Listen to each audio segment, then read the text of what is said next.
Hello students, my self Devansh Pandey. आज हम solar physics की सीरीज को आगे बढ़ाते हुए अपना एक नया टॉपिक स्टार्ट करेंगे, एक्स रे डिफ्रैक्शन।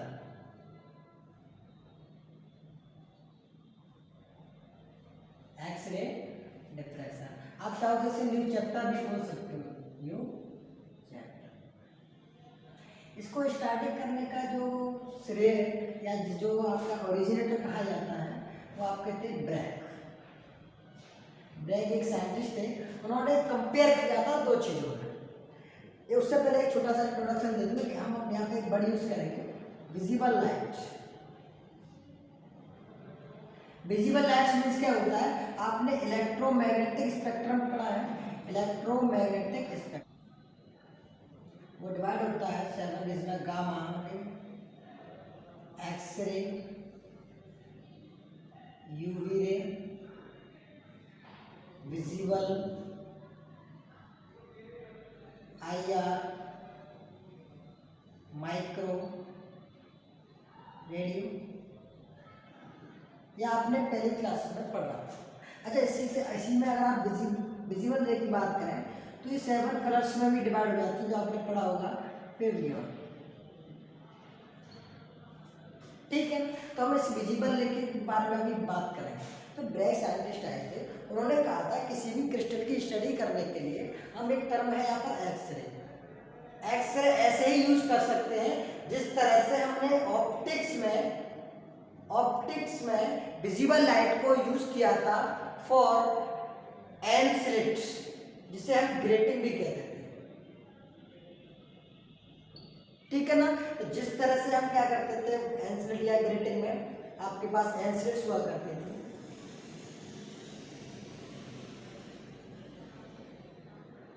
एनस्लिट और ग्रेटिंग में हम क्या करते थे, हमारे पास एनस्लिट्स हुआ करती थी, लाइट विजिबल लाइट इंसिडेंट हुआ करती थी यहाँ से।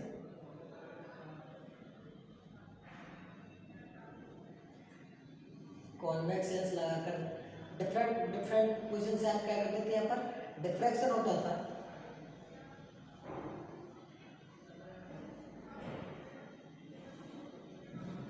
आपको एक स्क्रीन में ला कर देते, आप उस पर एक पॉइंट पर जाकर आपको उसको ऑब्जर्व कर लिया करते थे, तो आपको क्या मिलता था, डार्क एंड ब्राइट के ऑर्डर में, आपको डार्क एंड ब्राइट के ऑर्डर में फ्रिंजेस मिल जाएंगे। आपको डार्क एंड ब्राइट के ऑर्डर में फ्रिंजेस मिल जाया करती थी, और उसकी स्टडी करने के बाद आप क्या उसकी इंटेंसिटी कैलकुलेट कर सकते हो और उसके अबाउट बहुत सारे इंट्रोडक्शन उसके बता सकते हो। इसी तरह ब्रैग ने कहा जिस तरह से आप विजुअल लाइट को किसी आप एनस्लिट ग्रेटिंग पर सिंगल स्लिट डबल स्लिट कई एक्सपेरिमेंट करते हैं, single slit double slit diffraction जिस तरह से प्रोसेस यहाँ पर करते हैं उसी तरह से सेम प्रोसेस हम यहाँ पर किया कर सकते हैं जब किसी एक्सरे को क्रिस्टल पर इंसिडेंट करें।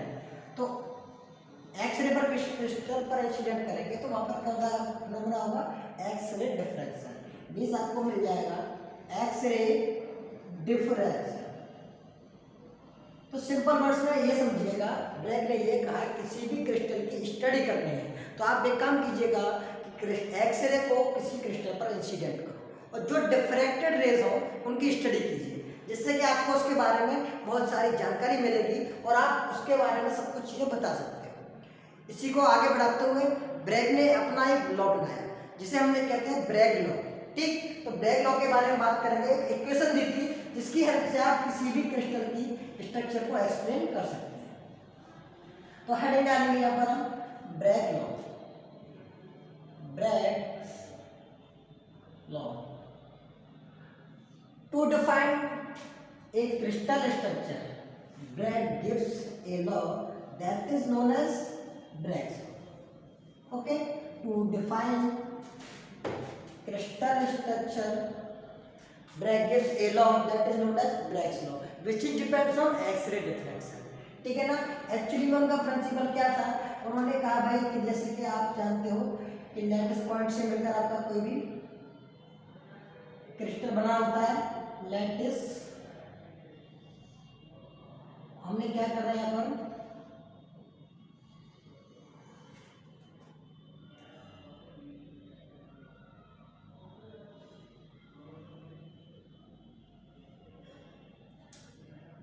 ये क्या आपके मीन्स ये दोनों आपके लैटिस प्लेन्स हैं। हम जानते हैं कि आपका क्रिस्टल होता है नंबर ऑफ लैटिस पॉइंट से मिलकर बना होता है। ये जो पॉइंट्स दिख रहे हैं ये आपके क्या कहलाते हैं? Lattice points. Lattice points, number of lattice point जब रेगुलर पैटर्न में अरेंज होते हैं तो क्रिस्टल बनता है। अच्छा, उसी तरह से हमने बताया था कि पॉइंट्स होते हैं नंबर ऑफ पैरेलल लाइंस बनाते हैं, ठीक है ना।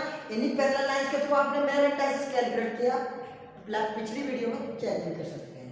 अच्छा, हमने भाई ये कहा कि आपने एक्सरे ये इंसिडेंट कर दी है और ये एक्सरे किसी क्रिस्टल पर इंसिडेंट होने के बाद ये यहाँ से क्या हो रही है?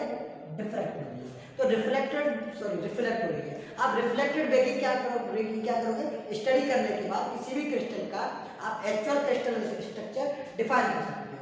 उन्होंने क्या मान लिया प्लेन कुछ इस तरह से आपके प्लेन रखे हुए हैं, कुछ पैरेलल प्लेन ये कुछ इस तरह से डिफाइन है। ये आपका ये होगा। मान लिया आपका जो इंसिडेंट एंगल यहाँ पे थीटा है तो ये भी क्या होगा? थीटा। जब ये थीटा पैरेलल लाइन से तो ये एंगल भी क्या होगा? थीटा होगा। तो हमने भाई क्या किया है? एक्स रे को किसी क्रिस्टल पर इंसिडेंट किया। हमें पता है क्रिस्टल यहाँ पर जो क्रिस्टल होता है आपका नंबर ऑफ लैटिस पॉइंट से मिलकर बना होता है और ये नंबर ऑफ लैटिस पॉइंट मिलकर क्या बनाते हैं? Parallel lattice plane. हमने जब एक्स रे इंसिडेंट किया तो एंगल थीटा पर इंसिडेंट हुआ। जब ये पैरेलल लाइन से तो एंगल थीटा तो एंगल भी थीटा होगा। अच्छा, इन तरीके से सर आपको पता है अगर हमें क्या करना है भाई, दो पैरेलल लाइन जब भी आती है इस तरह के फिनोमेना में हम पार्ट डिफरेंस कैलकुलेट करने की कोशिश करते हैं। तो पार्ट डिफरेंस कैलकुलेट करने के लिए आपने मान लिया ये आप ए पॉइंट है, ये बी पॉइंट है, ये सी पॉइंट है, ये आपका ए डैश है, ये C dash point. Okay, points मान लिया आपका फिर ए पॉइंट है, बी पॉइंट है, ये सी पॉइंट है, ये आपके पॉइंट्स, ठीक। अच्छा, हमें क्या करना भाई, जब आपको पार्ट डिफरेंस कैलकुलेट करना है तो एक रे से दूसरे एक्स पर क्या करते हैं? आप परपेंडिकुलर ड्रॉ करते हैं। तो ये मान लिया एम और एम, ये एंगल आपका थीटा है। अच्छा, एक चीज याद रखना, चलो मैं इसको एक्सप्लेन करता हूँ।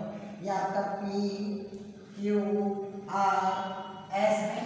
अच्छा, ये आपका देखो ओ से क्यू के लिए बनाया और एक आपका ये है सी डैश, ये सी डैश है, ये ओ है, ये आपका क्यू पॉइंट मान लिया है। अच्छा, इसकी तरफ एक निकलना पॉइंट एम डैश, ये आपका 90 है। जब अगर ये थीटा तो ये कितना बचा? 90 माइनस थीटा। अच्छा, ये एक बन रहा है बी तो ये कितना हो जाएगा? थीटा। तो ये आपका थीटा, तो ये भी आपका थीटा होगा। हम क्या करना चाह रहे हैं, ये तो लाइन रेज है, इनके लिए पार्ट डिफरेंस की वैल्यू कैलकुलेट करना चाह रहे हैं। पार्ट डिफरेंस की वैल्यू कैलकुलेट तो so we want to calculate path difference between incident x rays के बीच में पार्ट डिफरेंस कैलकुलेट करना चाह रहा है। Here path difference is delta से रिप्रेजेंट करते हैं तो कितना होगा? M B plus B M dash. आप ये चेक करो भाई, एक लाइट रे ये है, एक लाइट रे ये है, तो एक्स्ट्रा पाथ कितना होगा? जो ये वाला होगा यहाँ से यहाँ तक ये एक्स्ट्रा पाथ ट्रेवल करेगी, ठीक। तो हमने मान लिया M B plus B M dash आपका ये है extra path difference. Equation first मान लीजिए, आपको एक्चुअली में वैल्यू निकालनी है M B plus B M dash. अब देखो फ्रॉम ट्रायंगल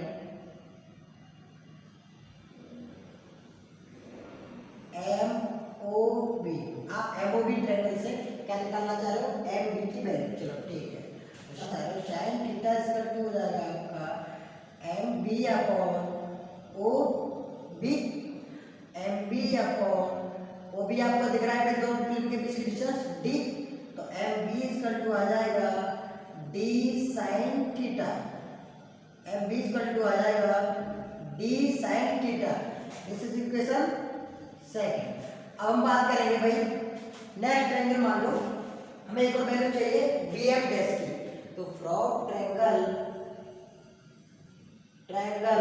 कौन सा दूसरा वाला हमारा? O B M dash.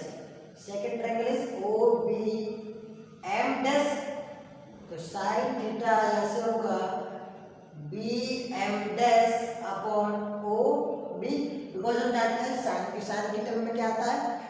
Perpendicular upon hypotenuse, तो परपेंडिकुलर ये है बी एम डैश, ये ओ बी, तो ये B M dash upon D, तो यहाँ से बी एम डैश की वैल्यू मिल जाएगी आपको D sine theta, equation number 3।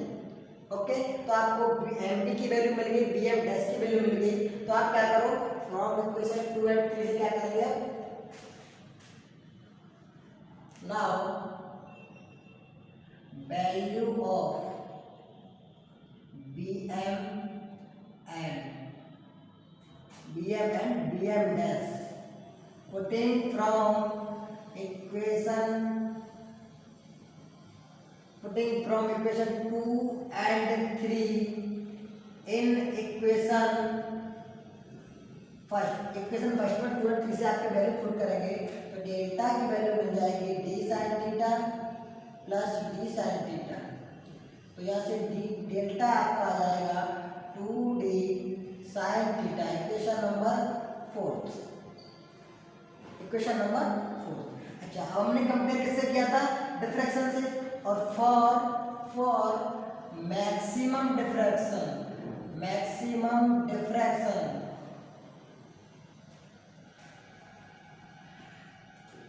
your path difference is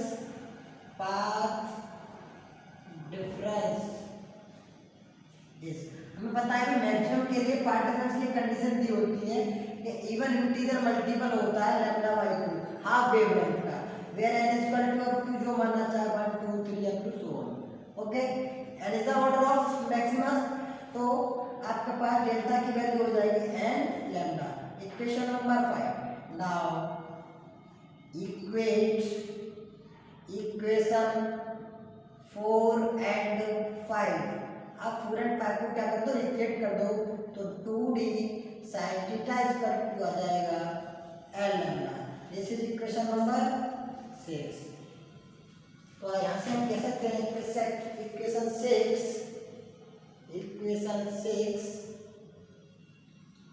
represent the Bragg's law for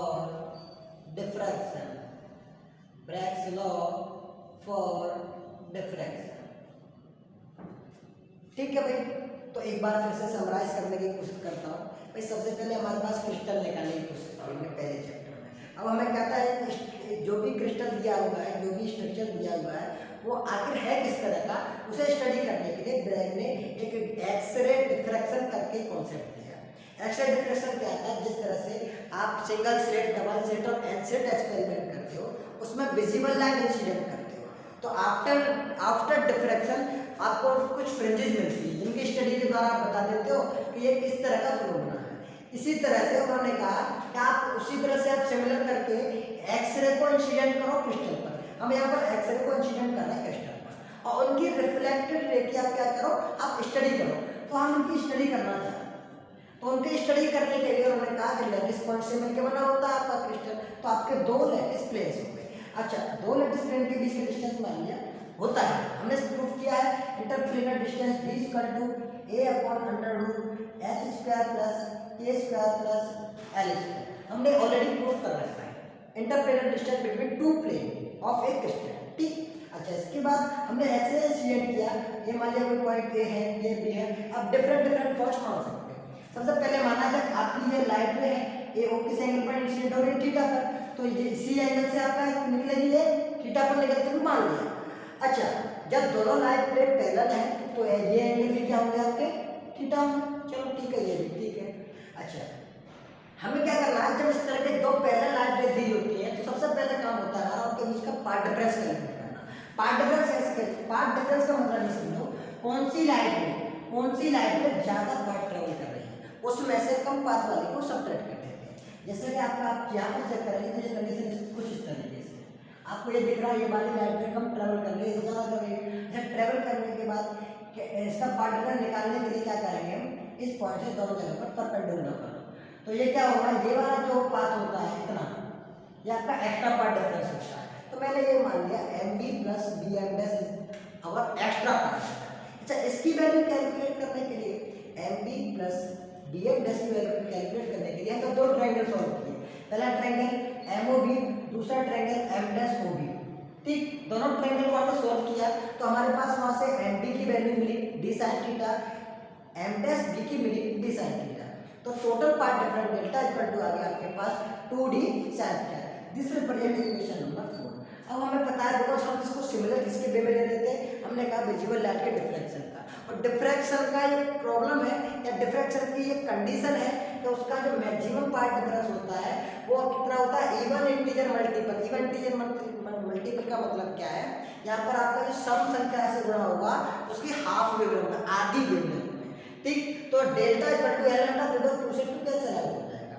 अच्छा, यहाँ से हम देखो जब हमारे पास दो वैल्यूज मिल रही है 4 और 5 इक्वेशन से हमने इक्वेट कर दिया 2d sin theta equal to L lambda, where your L is the order of your spectrum. आप जो भी ऑर्डर का आप डिफ्रैक्शन करना चाह रहे हैं तो वहाँ पर एल इक्वल टू आपका 1 2 3 अप टू सो ऑन हो सकता है। तो इस तरह से आपके ब्रैग ने जो भी एक्सरे डिफ्रैक्शन के थ्रू थ्योरी दी और डेरिवेशन दिया था, this is all about your x ray diffraction and Bragg law. Okay, अगर आपको कोई भी क्वेरी हो, कोई भी क्वेश्चन हो तो यू कैन कमेंट मी।